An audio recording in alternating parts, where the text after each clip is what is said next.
সুপ্রিয় নিবন্ধন প্রত্যাশী ভাই ও বোনেরা, আসসালামু আলাইকুম। আশা করি আপনারা সবাই ভালো আছেন। যারা আগামী 13 তারিখ শুক্রবার স্কুল পর্যায়ে 1 ইংরেজি বিষয়ের লিখিত পরীক্ষা দেবে, লিখিত কোশ্চেন প্যাটার্নে প্যারাফ্রেজিং এবং কোহেসিভ ডিভাইসে দুইটা টপিক রয়েছে। এই দুইটা টপিক নিয়ে এখন আপনাদের সম্মুখে আমি আলোচনা করব। আলোচনা করার পূর্বে একটা কথা বলতে চাই, যদি আপনাদের কাছে অষ্টম শ্রেণীর বোর্ড বই থেকে থাকে তাহলে এই বোর্ড বইয়ের 45 পৃষ্ঠা থেকে 68 পৃষ্ঠা পর্যন্ত আপনারা দেখলে কোহেসিভ ডিভাইস এবং প্যারাফ্রেজিংয়ের নিয়মকানুন সহ দেখতে পাবেন। এবং এই কোহেসিভ ডিভাইস ও প্যারাফ্রেজিং নতুন করে অ্যাড করা হয়েছে আপনাদের সিলেবাসে। তো এখানে সুন্দর করে দেওয়া আছে যে প্যারাফ্রেজিংয়ের টেকনিকগুলা। ফার্স্ট অফ অল প্রথমে বলা আছে যে paraphrasing is a process of rewriting A statement or text in your words and in your own way. এটা হচ্ছে সবচেয়ে গুরুত্বপূর্ণ বিষয়, যে একটা অনুচ্ছেদ বা একটা বাক্যকে পুনরায় লিখতে হবে, সেটা নিজের শব্দে বা নিজের পন্থায়। তো নিজের পন্থায় নিজের শব্দে এই কথাটার মানে কি? আসলে এই কথাটার মানে হচ্ছে যে সেই সেন্টেন্সকে আমি লিখবো, একটু মডিফাই করে লিখব। কেমন মডিফাই করব? অর্থের ঠিক থেকে বাক্যটাকে পরিবর্তন করব। অর্থাৎ বেসিক যে মূল যে অর্থ, সেই অর্থ ঠিক থাকবে এবং সেন্টেন্সটা আমি পরিবর্তন করব। এরপরে বলা আছে যে when you paraphrase any text, যখন আপনি কোনো টেক্সটকে প্যারাফ্রেজ করবেন, ফার্স্ট থিং, প্রথম বিষয় হচ্ছে যে you need to do is to understand the meaning to the text. আপনার সর্বপ্রথম কাজ হচ্ছে ওই টেক্সটার বা অনুচ্ছেদটার অর্থ আর কি বোঝা। দেন এরপরে কী করতে হবে? Write the whole text in simple language. আপনাকে জটিল ভাষা ব্যবহার করতে বলা হয় নাই, আপনি সাধারণ যে ল্যাঙ্গুয়েজ সেটা আর কি ব্যবহার করবেন। এরপরে নিশ্চিত হবেন যে you have not change any of its original ideas or information, যে মূল যে অর্থ এবং তথ্য এগুলো পরিবর্তন করা যাবে না। এই মূল অর্থ ঠিক রেখে আপনি বাক্যটাকে মডিফাই করবেন। এই মডিফাই করার জন্য এখানে আপনাকে কয়েকটা স্টেপ বলে দেওয়া হয়েছে। প্রথমে হচ্ছে যে সিনোনিম ইউজ করে, যে আপনি বাক্যটাকে সিনোনিম ইউজ করে আর কি প্যারাফ্রেজ করতে পারবেন। যেমন এখানে এই নাম্বারে উদাহরণ দেওয়া হয়েছে, you can use words with similar meaning to replace the original words or phrases or to paraphrase the text. For example, উদাহরণস্বরূপ এখানে দেওয়া হয়েছে ফজলুল হক was a great leader. He is well known as Sri Bangla too. His father was a pleader at Borishal Bar. In his childhood, he was a meritorious boy. His father was glad to see the extraordinary memory of his son. After using synonym of the word the text will be. অর্থাৎ synonym ব্যবহার করার পরে এই টেক্সটার অর্থটা কেমন হতে পারে, বা অর্থ ঠিক থাকবে, বাট হচ্ছে টেক্সটার লেখা কেমন হতে পারে। Fazlul Haq was a great leader, কোনো পরিবর্তন করা হয়নি। এরপরে বলা যায় he is well known as Shere Bangla too. এখানে বলা আছে he is well known Shere Bangla too, his father was a lawyer. Synonym ব্যবহার করা হয়েছে his father was a pleader at Barisal bar. আর যে প্যারাফ্রেজিংয়ে যেটা সিনোনিম ইউজ করা হয়েছে, প্লিডারের পরিবর্তে লয়ার ব্যবহার করা হয়েছে। আর এখানে আরও একটা ব্যবহারে দেখা গিয়েছে in his childhood he was a meritorious boy. এই মেরিটোরিয়াস এর পরিবর্তে ট্যালেন্টেড লেখা হয়েছে।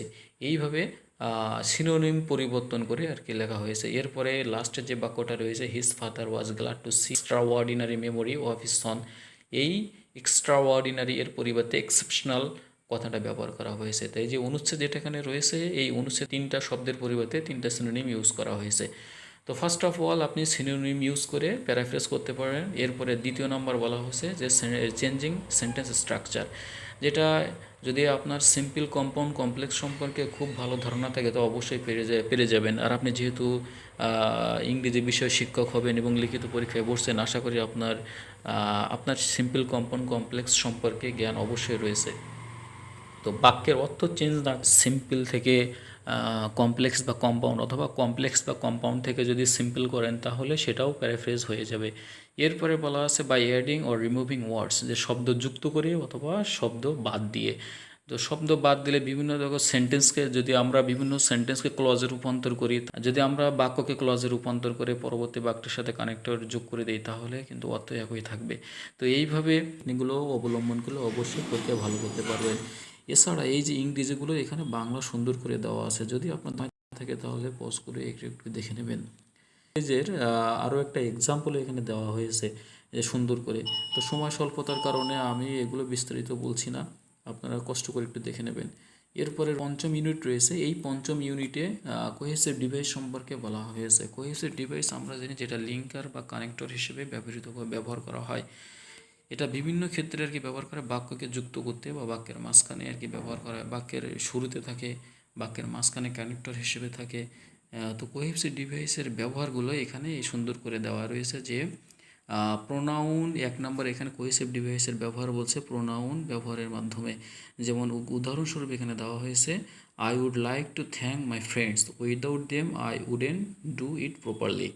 Here the pronoun they is used to refer to previously mentioned noun my friend, and it helps to make the text connected and easy for the reader. কনজাংশনের সবগুলোর একটা সংক্ষিপ্ত form ব্যবহার করা হয়েছে ফ্যান ভয়েস।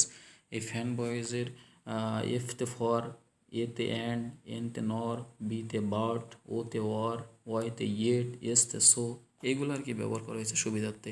এখানে বাংলাও দেওয়া রয়েছে অষ্টম শ্রেণীর বইয়ে।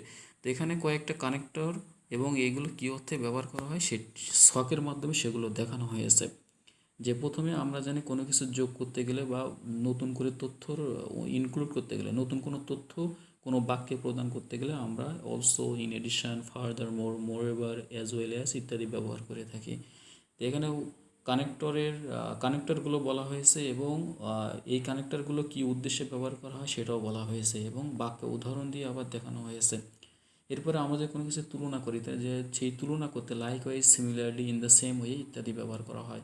যদি বিপরীত তুলনা করা হয় তাহলে কন্ট্রাস্ট, অর্থাৎ বিপরীত অর্থ তুলনা করতে দো, although, however, on the contrary, on the other hand, but, in spite of, despite ইত্যাদি আমরা ব্যবহার করে থাকি। কোনো কিছু উদাহরণ প্রদান করতে গেলে আমরা for example, for instance, such us, like ইত্যাদি ব্যবহার করে থাকি।